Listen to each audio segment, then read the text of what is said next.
how to use Monday Forms. Now that's what I'm going to show you guys in this video. So let's get started right away. Now, the very first thing that I recommend doing is creating a new group.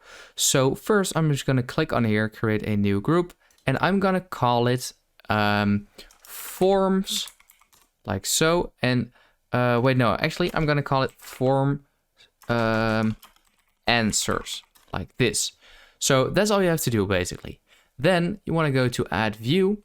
Over here, add a form. Now, if you can't find it there, over here, you can also go to more views and here search for form, and you can also find it here. So then open in board. Now over here you have a couple questions.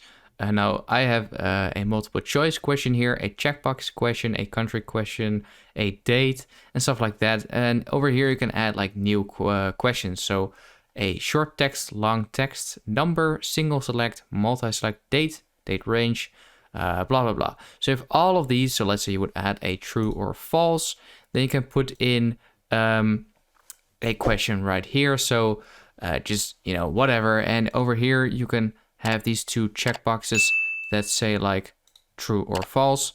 And yeah, that's actually kind of it. So you can just mess around with this whatever you want. You can actually change these colors as well, which is quite nice. And once you're done, you can click on share form.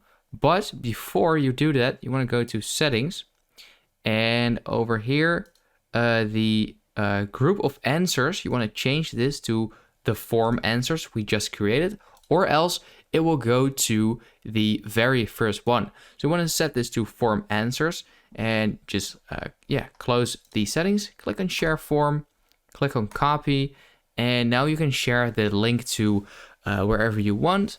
And if you want to end the form, you can also click on deactivate form, and this will just stop it, as you can see right here. You can also activate it back. So yeah, once you've done that, all your answers should come over here and you can see them. So that is basically it. I hope this video helped you out. Please leave a like and let me know in the comments if it worked. I'll see you next time. Have a good day.